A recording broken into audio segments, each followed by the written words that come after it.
দেখতে। আমরা তাহিরপুর থেকে একটি নৌকা নিয়েছি, এই নৌকায় করে এখন আমরা যাচ্ছি সুনামগঞ্জের সেই বিখ্যাত ওয়াচ টাওয়ার দেখতে। এখন সন্ধ্যার সময় চারিদিকে যদি আমরা তাকাই, প্রকৃতির পরিবেশ অত্যন্ত সুন্দর। আমরা ওয়াচ টাওয়ারটা দেখে রাতে নৌকায় অবস্থান করব এবং তারপরের দিন তাহিরপুর ফিরে আসবো আবার।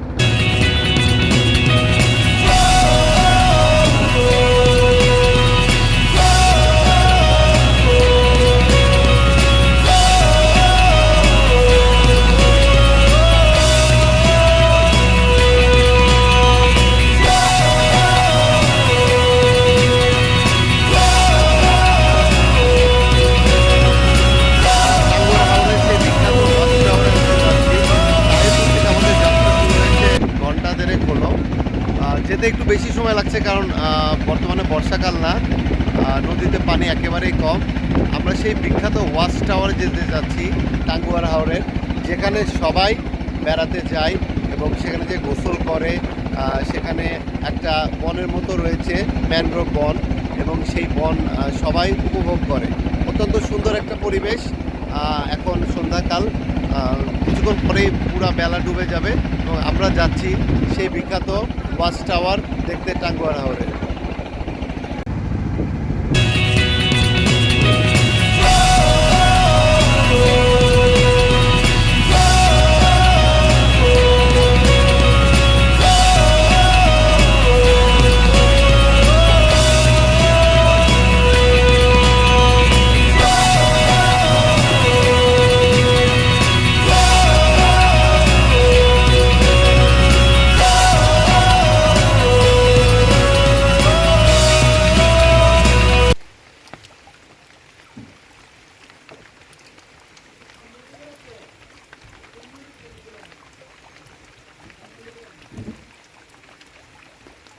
সকাল, আমরা বর্তমানে আছি নীলাদ্রি ঘাটের খুব কাছে একটা জায়গায়। গতকাল খুবই গরম ছিল, কিন্তু আজকে দেখা যাচ্ছে তুলনামূলক আবহাওয়া অনেক ভালো। সকাল থেকে বৃষ্টি হয়েছে বেশ কয়েকবার, যার জন্য আবহাওয়া খুবই ঠান্ডা রয়েছে। নীলাদ্রি ঘাটের খুব কাছাকাছি আছি, কিছুক্ষণের মধ্যে আমরা নীলাদ্রি ঘাটে যেতে পারবো বলে আশা প্রকাশ করছি। নৌকা যাত্রা শুরু করলো, দেখা যাক আমরা নীলাদ্রি ঘাটের দিকে আগাচ্ছি। আমাদের কাঙ্ক্ষিত সেই নৌকা নিয়ে নীলাদ্রি ঘাটের দিকে এগিয়ে যাচ্ছি।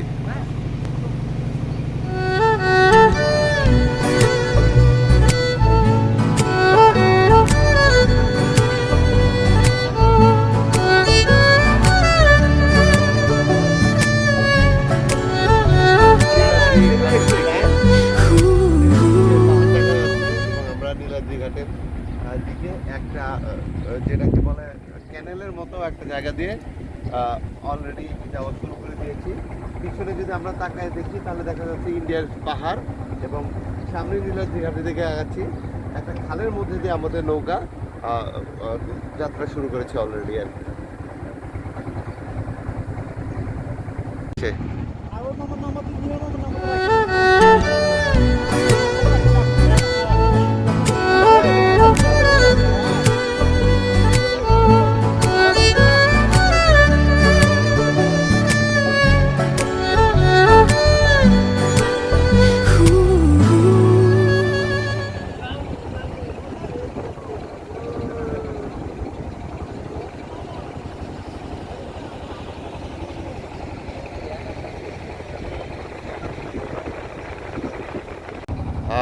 পিছে ভারতের যে পাহাড়গুলো দেখা যাচ্ছে, এই পাহাড়গুলোর একটাই প্রধান বৈশিষ্ট্য এখানে বলা যায়। আমরা গতকাল নৌকা নিয়ে যখন তাহিরপুর থেকে রওনা দিয়েছিলাম, তখন কিছু দূর যাওয়ার পর পাহাড়গুলো দূর থেকে ছোট ছোট ছোট ছোট দেখা যাচ্ছিল, কিন্তু এখন যত আগাচ্ছি সামনে আমরা ততই পাহাড়গুলো আমাদের চোখে দেখা দিচ্ছে অত্যন্ত স্পষ্টভাবে। এখন খুব সহজেই দেখা যাচ্ছে যে আমরা পাহাড়ের খুব কাছাকাছি চলে যাচ্ছি নদীর দিয়ে। I'll give it to someone special.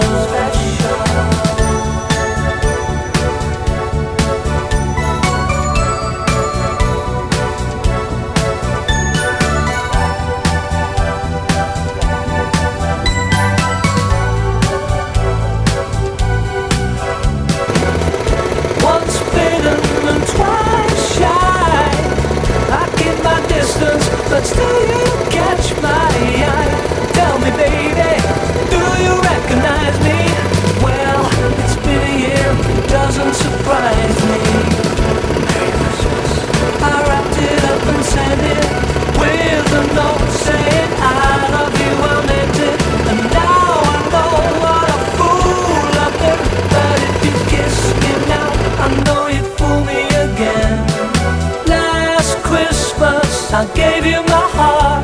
যদিও মে মাস এখনো শেষ হয়নি।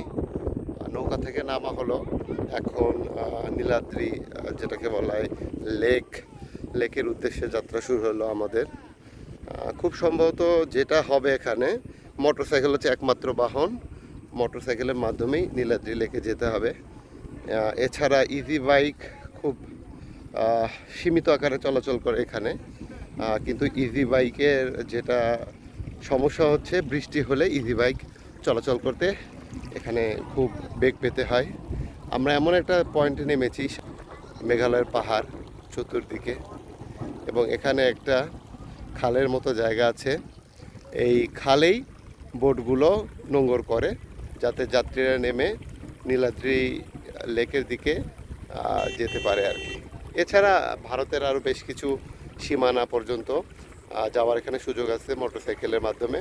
মোটরসাইকেল সবার সাথে কথা বলে যেটা মনে হলো সবচেয়ে সহজ বাহন এখানকার। পাহাড়ের পাদদেশে মাছ, যেটাকে বলা হয় মাছ মারা হচ্ছে এখানে জালের সাহায্যে।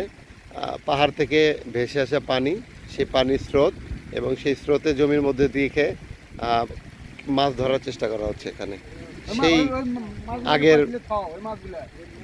পদ্ধতিতে মাছ মারা। 你知道梦很远，你总是没得选，突然就张大背对着往前，天黑了看不见，照亮前方的明月，想回到那个夏天。我知道梦很远，沿途的路很险，妈妈说努力就一定实现，期待那一天能让她看见。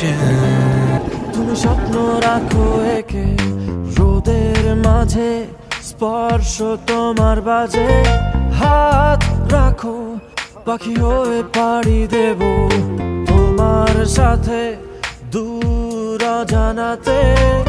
মনে হয় আলো হয়ে এসে তুমি মুছে দিলে অন্ধকার, থাকলে তুমি পৃথিবীতে। টেকের ঘাটের সেই বিখ্যাত নীলাদ্রি লেক, খুব সুন্দর একটা লেক। এখানে নৌকায় চড়ার সুযোগ আছে এবং কায়াকিং করারও ব্যবস্থা আছে। চারিদিকে পাহাড় এবং মাঝখানে খুব সুন্দর একটা লেক।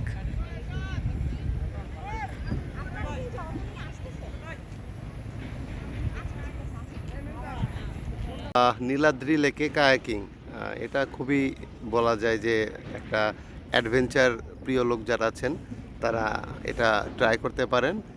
অনেক বড় একটা লেক, পাশে ইন্ডিয়ার বর্ডার, এবং সেই পরিবেশে কায়াকিং করতে আমার ধারণা সবারই কম বেশি ভালো লাগবে। তবে অবশ্যই এটা যারা অ্যাডভেঞ্চার পছন্দ করেন, অ্যাডভেঞ্চার প্রিয় লোক, তারা করতে পারেন। আর এখানে যেহেতু লাইফ জ্যাকেটের ব্যবস্থা আছে, সাঁতার জানাটা ম্যান্ডেটরি না। সাঁতার যারা জানবেন বা যারা জানবেন না, সবাই এখানে লাইফ বোর্ডের সাহায্যে, লাইফ জ্যাকেটের সাহায্যে কায়াকিং করতে পারেন। ঘুমে ঘুমে যায় রে মন ঘুমে যায় রে, এ পতঙ্গ यूं बनी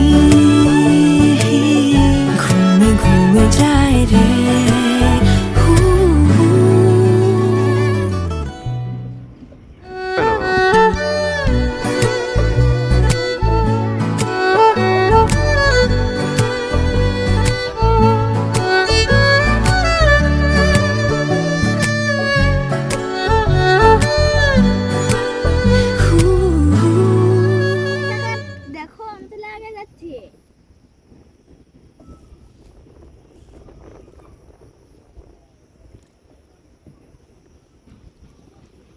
নীলাদ্রি লেক থেকে আমরা এখন যাচ্ছি হচ্ছে শিমুল বাগানের উদ্দেশ্যে। মাঝখানে একটা বাজার আছে, ওই বাজারেও থামবো।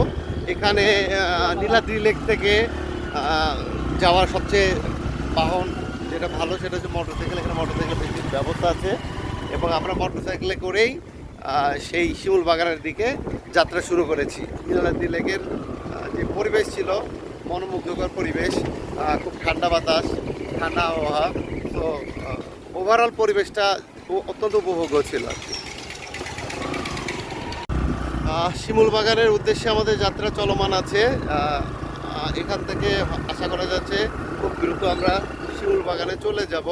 আমরা অলরেডি একটা বাজার আছে এখানে, স্থানীয় বাজার, যেখানে ইন্ডিয়ার বিভিন্ন প্রোডাক্ট পাওয়া যায়, সেই সকল ইন্ডিয়ান বাংলাদেশের যৌথ বাজার, সেই বাজারটা অতিক্রম করে এখন আমরা শিমুল বাগানের উদ্দেশ্যে যাত্রা শুরু করেছি। আমরা যে রাস্তা দিয়ে যাচ্ছি মোটরসাইকেলে করে, রাস্তার ডান সাইডে রয়েছে পাহাড়, মেঘালয়ের বড় বড় পাহাড়, এবং আমি যদি আমার এই দিকে তাকাই, অপর দিকে রয়েছে বাংলাদেশের ভূমি, অর্থাৎ বাংলাদেশের জমি, বাংলাদেশের গাছ, বাংলাদেশের রাস্তা। আমরা শিমুল বাগানের উদ্দেশ্যে রওনা হয়েছি।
শিমুল বাগানে এসেছি আমি এখন।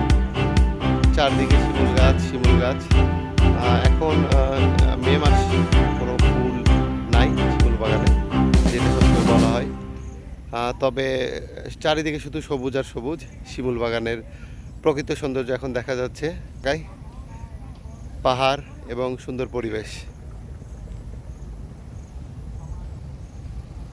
সেই শিমুল বাগান, নীলাদ্রি লেকের পাশে সেই শিমুল বাগান।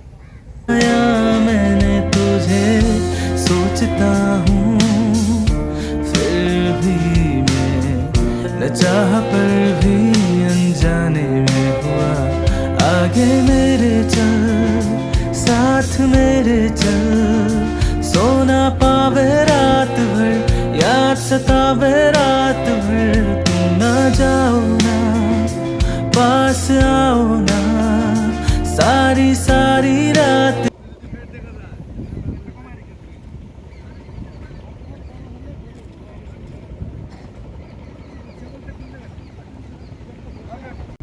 সুনামগঞ্জের বিখ্যাত বারিক টিলা, পিছনে হচ্ছে জাদুকাটা নদী। এটা আপনারা যারা নীলাদ্রি লেক ভ্রমণ আসবেন অবশ্যই এই জায়গাটাতে আসবেন। প্রাকৃতিক পরিবেশ খুবই চমৎকার। পিছনে ছবির মতো নদী এবং তার সাথেই রয়েছে ভারতের পাহাড় বেয়ে ঝর্ণা পড়ছে। বর্ষাকালে এই জায়গার পরিবেশ এবং সৌন্দর্য অনেক বেশি সবুজ থাকে, এবং মানুষজন বর্ষাকালে সাধারণত জুন জুলাই মাসে বেশি বেড়াতে আসে এই জায়গাটাতে। বারেক টিলার উপর যতদূর চোখ দেওয়া যাচ্ছে ভারতের পাহাড়, সুন্দর পাহাড় এবং চমৎকার একটা প্রাকৃতিক পরিবেশ। সুন্দর জাদুকাটা নদী, সেই জাদু